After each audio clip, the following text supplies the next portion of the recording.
much. Good afternoon. I have a question for you. Is there somebody who was not present at last night's presentation?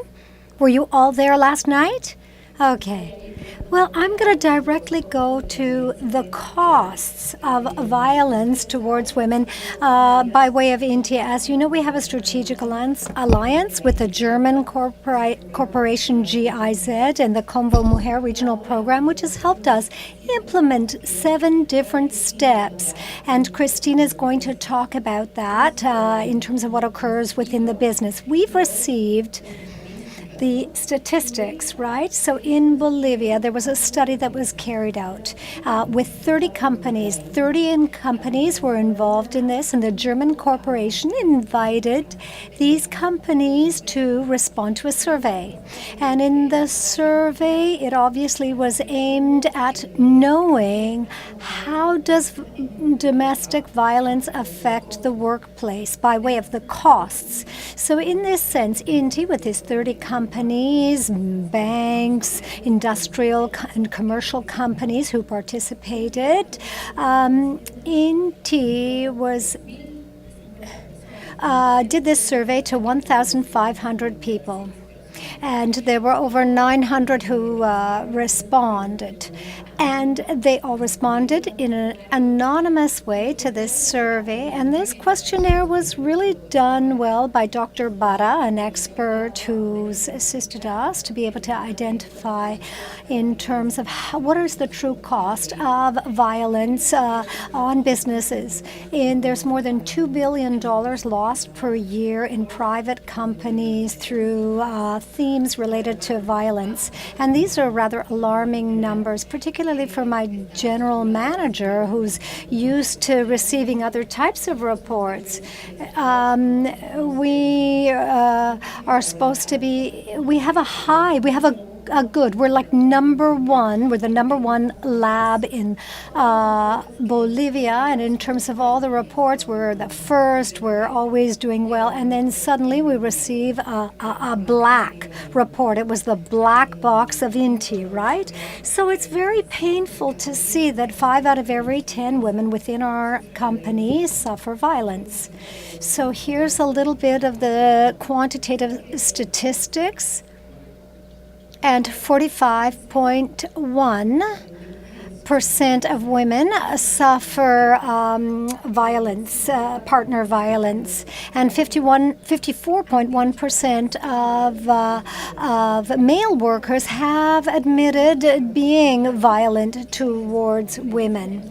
So they have confessed to that. So that shows in INTE there's 28 attacks per year, and 27.5 working days are lost per year. So that is an indicator for us. So this survey happened in 2014. We received the results in 2015. No, I'm sorry, it was 2014, that's right. 2015, they delivered us the results. And starting on that date, our general manager decided to invite all of the leaders in the country in order to share this black box, as I call it, because that was the only way that we can see the reality of what's happening within the companies, particularly when we have over 50% of women at the company. In the production plant, we have 70% women. So obviously our labor force was at risk, and it was very heavy-handed, and it was something that was shared with directors of companies. And so therefore we raised awareness by carrying out workshops and identifying what are the action steps that we're going to take in order to deal with these kinds of results. So this is like an X-ray to see what is wrong and what changes can we make. And we've done this through an integrated management management model. Because if you don't have a solid way of dealing with this, it's a waste of money. These prevention models cannot be done in isolation from the organizational structure. And I talked about this yesterday.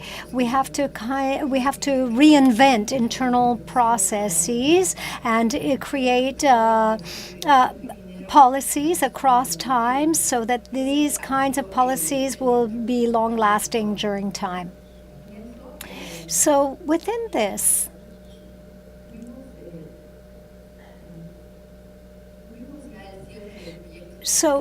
after 3.5 years, we closed this project and we were able to deliver the results about it because we had to have a closing of the first step. And the first step was the implementation. So right now, we're not working with the German cooperation, but just with INTI. We do, however, have a plan in these procedures, and that has helped us with this. So here's a little bit of the numbers showing whether the model has worked or not. And we can see that there has been a decrease by 21.3% of violence against women, and staff witnessing violence has dropped to 29.4%. Now, the working days, there has been a decrease in that by victims 13.4, men by 26%, and those who witness the violence has decreased 47.4%. Can you imagine the reduction of days lost? So what this has achieved is a space where women can open up about this situation. And this does not damage her work or have a negative impact on her work, because it's an important message for businessmen. When a woman is psychologically attacked, she tends to tell her problems to her friends, female friends, and sometimes male friends as well. So there's working hours lost within work, because instead of working, the workers are talking. And when it affects a friend, a female friend, male friend, so people are worried they're losing working hours. This causes mistakes in the production, in one's performance, and a loss of time. So in this model, there has been a clear path that has been creative, and it's been very well communicated. If you know about a woman who's suffering from violence, send her to the expert. Why? Why? Because they will know how to look after her. It's not the witnesses have now they're not just watching, but rather they are protagonist in part of the solution. So they will put the victim in contact with me in order to be referred to a certain place, professionals, so that they can assist her. This clear path has made the witnesses of violence, they're better able to focus on their work because they know that the affected person is in good hands. So this has been good action. People now know what to do in cases of violence. They have to reveal what is done. They have to communicate this policy so that working hours are then focused on work, whereas the victim doesn't have 50 voices telling her what to do, and especially if those voices are cultural voices, for instance, people speaking, it just, if he hits you, just let him hit you because of your children. And in these types of cases, they lay the blame on the woman. And so that's what they're experiencing, and then they have this blame to bear. So in this sense, it's important that they are not the advisors, but rather we have experts who can give them the proper counseling. So all workers know that they have to refer these cases to experts, because these different voices can cause confusion. The person becomes paralyzed, they're confused, they don't know what to do, and they have long-lasting effects in terms of how they're feeling. But on the other hand, if they go to professionals, we can then see these kinds of numbers. So here are the numbers. So the prevalence of the management model, and it's said that it has passed 48.8% down to 38.4% in 2018. So, as a result, there has been the number of working days that were previously lost, it's been reduced by 41%. So this is a summary of costs that Dr. Barra gave us in the report. In this summary, we can see that pharmaceutical companies, because of violence against women, I have to go over to the screen, I can't see it properly.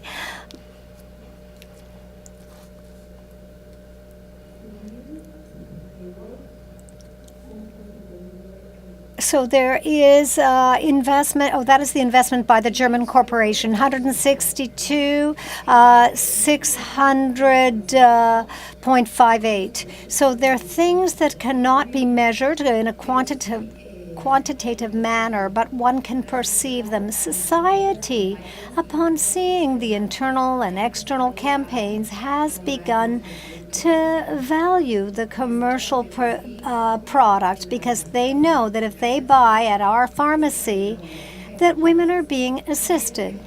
Also, it's a matter of corporate social responsibility that has an impact on sales. We haven't measured that, but we can see growth in sales. And there have been surveys that have been done. And in some of these cases, they say, well, there's better quality. In other cases, they say, YNT, because it's a Bolivian company. It's a company that's helping women. And these are done with surveys that were done, like out on the street. One can see this in the results. So the businessmen, these entrepreneurs, when they are faced with this, they can change their perception of the client in order to improve their sales. So violence, is this something that we can quantify, that it has an end product? Well, these are the results that you can see. You know that doing marketing is expensive. And when one invests in marketing campaigns, there is a very high cost. We've decided that our money goes to the victim and internal processes. And as a result, we have the media who are helping us impart this news. So we don't have to invest money in it.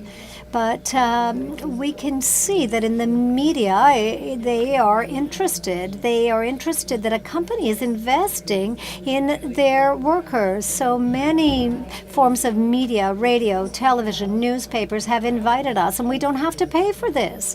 They simply... It's something of social interest. And obviously, we've received certain awards, and that raises the company's reputation. All of this is not foreseen in these costs, but now we see that we're invited to these important events so that we can show the value of the product with all of this. And this has brought us good results within and outside our company. Our strategic alliances, as we've mentioned, we form alliances with doctors. And doctors, PETA, request from us per doctor approximately 50 prescriptions per doctor. So many victims, they go to the doctors. Maybe they have gastritis or an ulcer because they've been psychologically affected and sometimes physically harmed.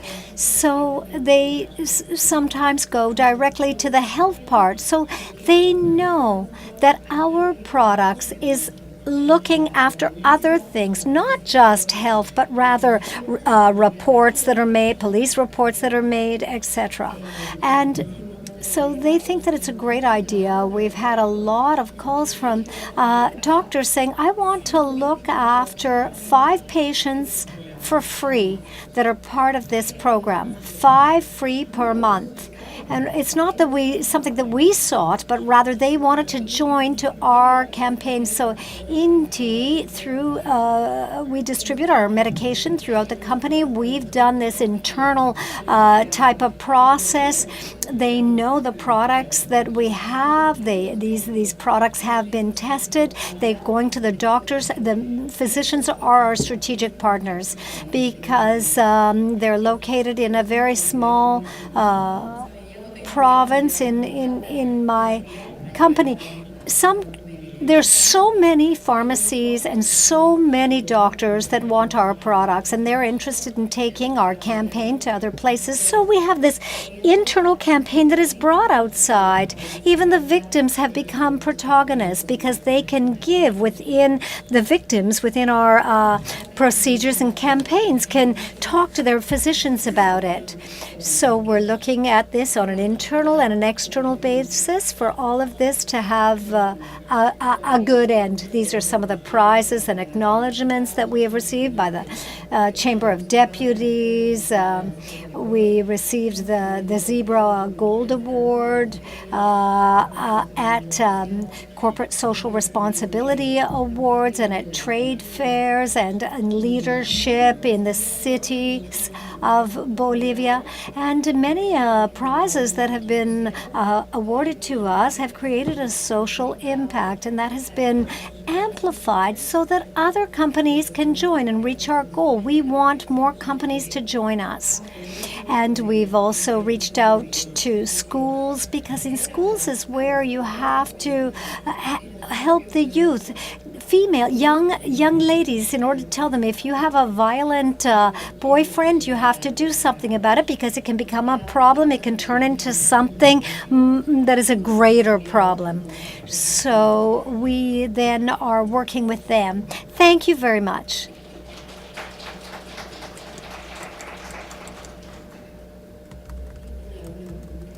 Please let me know if you have any questions.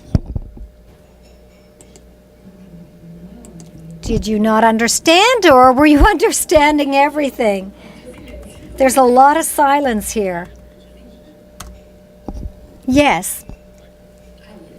All right, here we go. You should.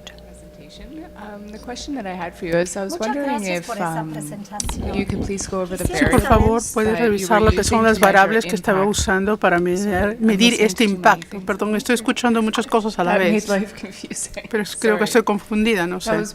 Me preguntaba si podría usted hablar sobre las variables que estaba usando para medir el impacto nuevamente, si no le importa.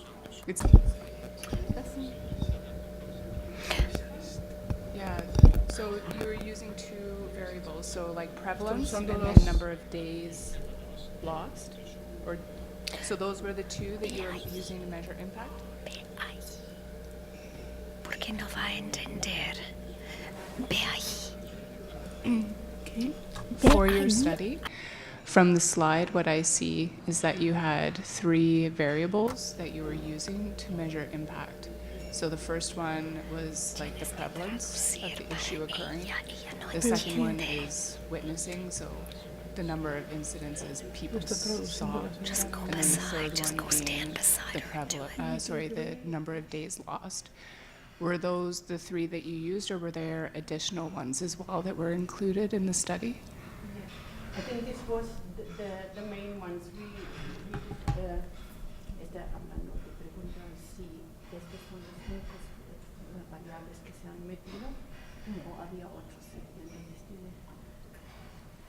Son más variables. Lo que sí, digamos, Now, impacta about más es el these, tema de, some variables that have the most impact is the matter about the lost days. Because I can give you Dr. Barra's study, which shows all the different variants and what impact they had before and after the implementation of the project. If you give me your business card, I would be really happy to send you his report, because this is just a brief summary of the results, and the full report is a lot more detailed. If you take into account attendance, presentism, if you take into account that the women are present, for instance, but their mind is somewhere else, that is a real variable. Because in some workplaces, for instance, one of the questions how much time have you lost? And the woman will say, one day, how many hours, X number of an amount. So the absenteeism as well as presenteeism or attendance are factors that have been taken into account. And this is because of how many times have you had to leave to go home because you were unable to work, or because of the psychological damage, or because you had to go to the doctor. All these variables were taken into account in the study. The before, middle, and after these measures were taken, all the different variables were in the study. And I would be really happy to provide that to you.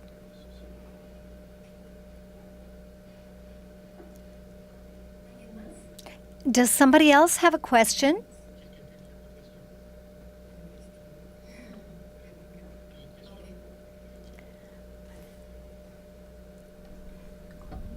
Hi, thank you very much for that presentation.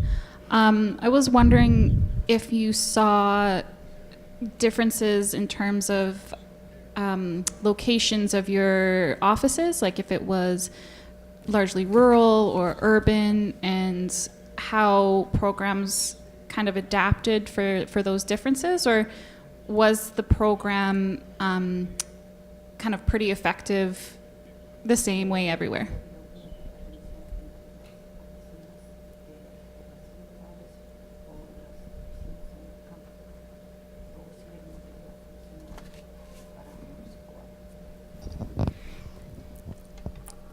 Diferencias no tanto. Not so many Porque differences. el modelo Because the model, it adapts to the culture within my country. It's a small country. The cities, culturally speaking, do have differences, but in terms of violence against women, women who have a low level of education in the production area, for instance, women who are working but they don't have a professional degree or anything, or a certificate, or women who are high-ranking, all women are suffering violence. Women, it's not discriminated. It's not based on their social status or hierarchy. What has had more of an impact is convince women who have high-ranking positions and high levels of education to come to human resources to file the report. Because the working women, the women who have greater level, they have certain social shame and certain other social factors that affect their ability. However, many of these women, they have not looked for me during the workplace, but rather have a coffee with me outside of work on the weekend, for instance. Or sometimes some women stated they didn't want to go to my office because they didn't want people to suspect, if they were seen, that a woman of high level is suffering violence. So they've come to my office, but in a different way. I've had to work with these women with in a different manner, with greater confidentiality. Because they've asked me, they said, even the manager who's helping a lot, and you can speak to him, he's paid for a psychologist, but they don't want their name to come out. So it has to be dealt with greater subtleties, in a more subtle, confidential manner. For instance, someone said, I went to human resources, but then you weren't there. Like, they'll give you the information, people know about it. In other words, sometimes these women are afraid, and in terms of their care, they have to be dealt with slightly differently depending on their circumstances.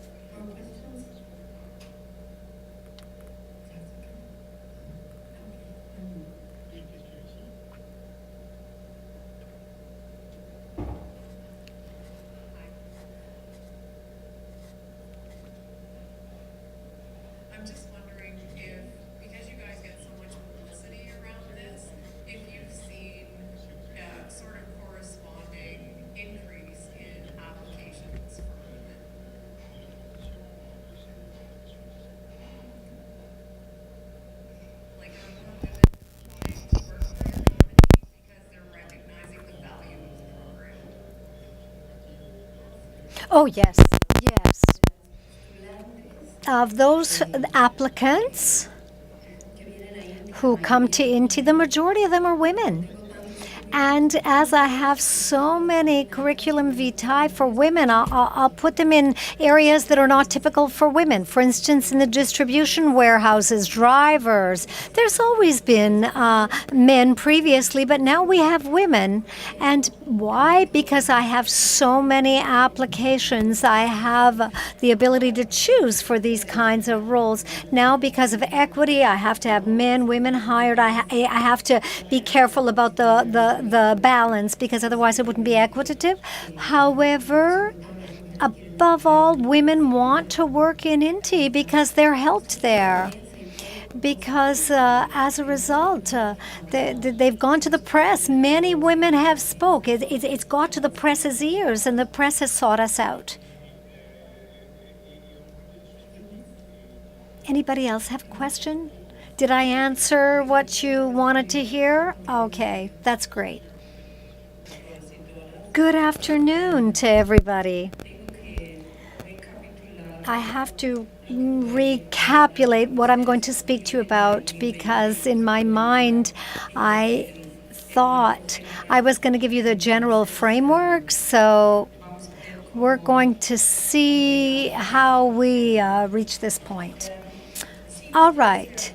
If you recall, throughout the day and last night, we've listened to quite a bit about the different types of actions that can be done within the companies in order to prevent and fight against violence or violence against women or domestic violence. So first of all, we did a management model for violence against women. And then we defined 7 steps the enterprise has to do. So these are not isolated actions the enterprise is doing. It's based on evidence, because the first step for doing this model was to make assessment about what means violence against women in their firm, in their enterprise. So this is also the reason why Naomi now you can give you exact numbers about what was going on between step 1, the assessment, and the results at the end of the 3 years management model. And to say this, and on this, the first step always is the diagnosis, the assessment. And then there are other steps like create and modify the process and politics of the enterprise. You have heard about this. Also, you have heard about to create a safe and co-responsible environment against women. What you don't have heard so much, or what I don't have heard, I'm sorry, so much, because I was not in every place, is what INTI also has done was what in the morning somebody was telling you. Where stops responsibility for the enterprise, and where is government services or services of NGOs come in? This is really very clearly in the management model, when they will refer to other institutions. Because if you are thinking, we thought when we created the management model like entrepreneurs.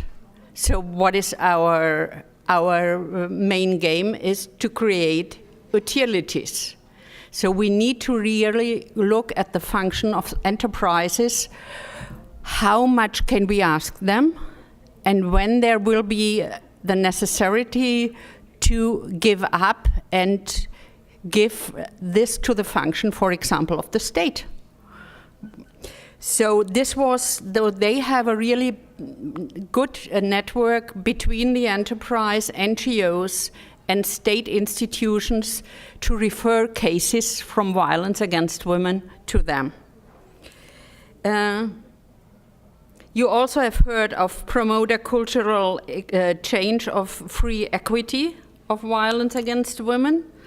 But what you not have heard so long, and what really was one of the big pieces is from others, is identify inequitable management patterns. So we really target the middle and high management to look what they are doing good and what they are doing wrong. And this was very interesting when we have started the process. So we thought the enterprise will choose the identification of inequitable management patterns at the end. And we were really surprised they choose it like the first step for them.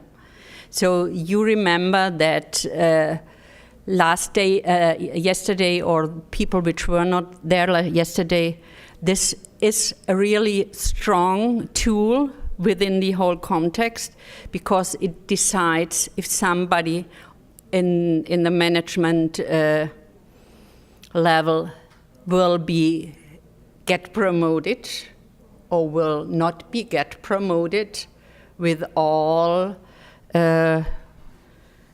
consequences this might have. So the difference, to resume this, the difference of what you have heard from Inti to other actions we have done with the model, is that this really embedded in the organizational structure. So it's not a question of money, or it's not a question of if they are like to do it.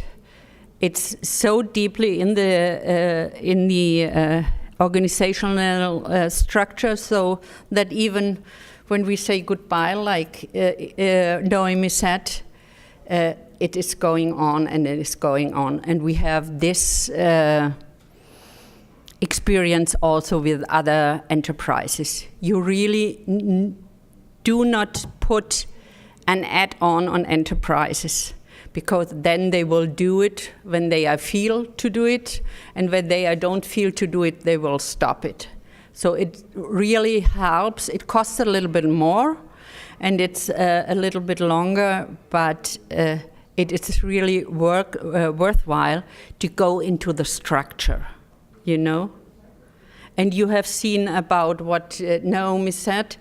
When we theoretically worked on the management model, we said that, let me have a look at my notes. We thought that between in the third or fourth year, the investment of $1 should be converted in a return of investment to $24.5. And you have had this on the screen, that this was more or less the case. And I think this is a really, really interesting proportion to enterprises to engage with. So that you are not speaking about costs, you are speaking about investment in human resources. And I think this is a really strong argument, and let stay sustainable the whole effort you have to make to. The management model is on English, but it's not yet on the website because it's a draft. So if somebody needs it, please refer to me. My name is Christine, C-H-R-E-S, Christine .Brendel, like you can find it there. And then it's at giz.de for Germany, Deutschland. So,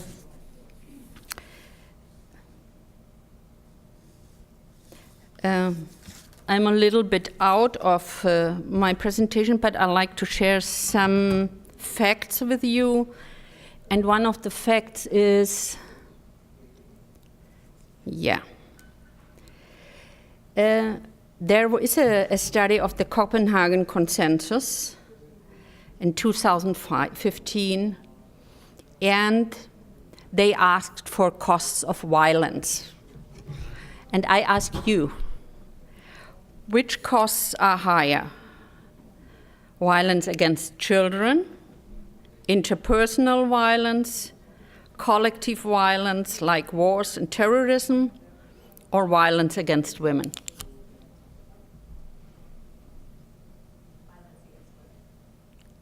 Yeah? Look at this.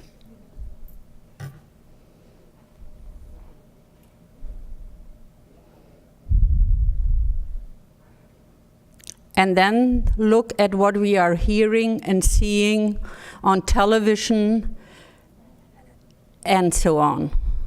This is reality. You know, the highest is intimate partner violence against women, followed by violence against children. And what we are hearing all the day, war and terrorism, is about 2% of the costs. When I first saw this chart, I really didn't believe it. I looked up the whole study, but I have to give in. So this was one thing I like to share, and then I always like to show you another thing. There was a study of Maria Stephan and Erika Chenoweth. They have investigated 329 major conflicts, political conflicts, between 1900 and 2006. And they found out that non-violent protests are about 100% more propense to come to exit than violent. And now it's coming. I have this here in Spanish, so I'm sorry. I'm trying to make it so. And the reason to determine if you have a violent or a no violent protest didn't depend on ideology of the right or of the left.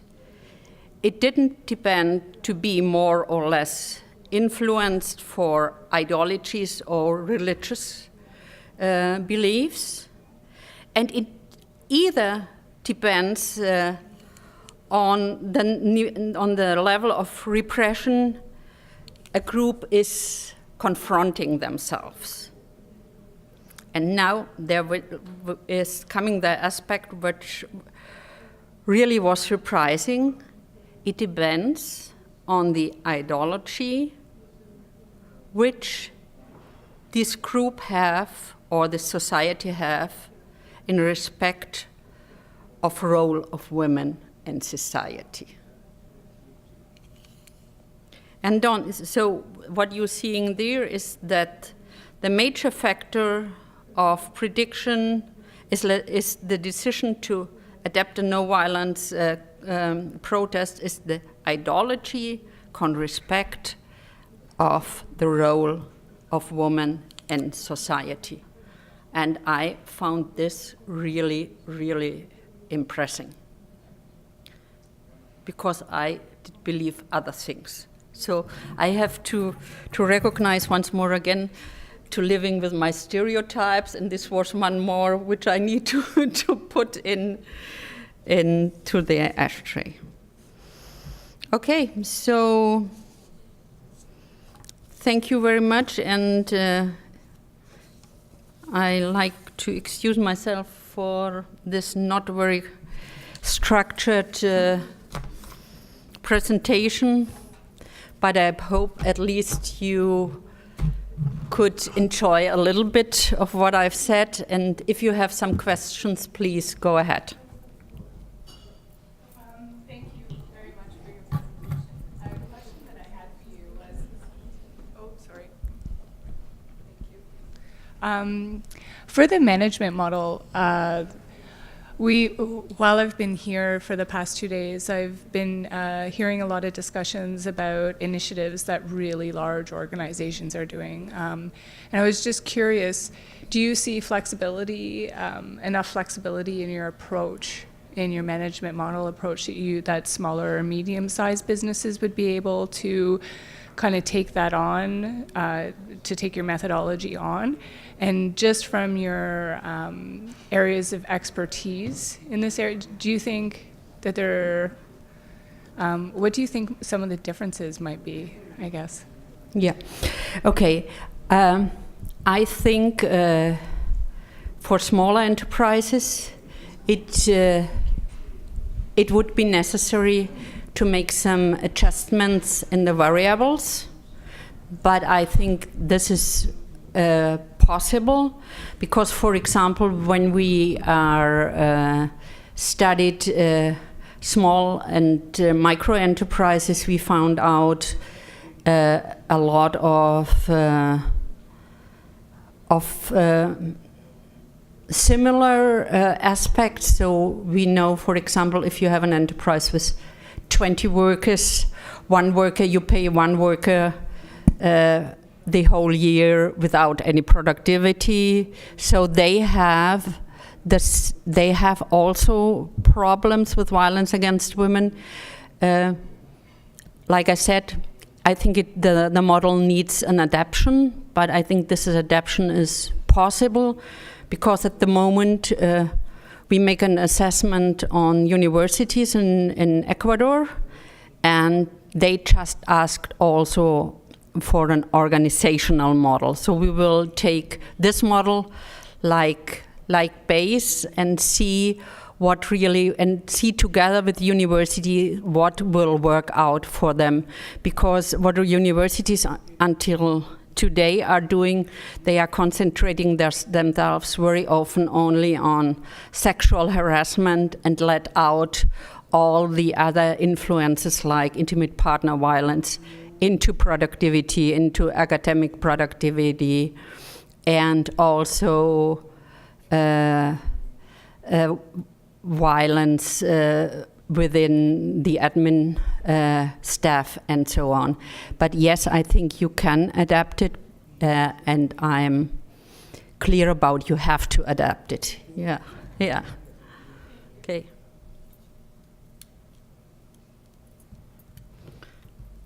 So thank you very much for your attention and for your time.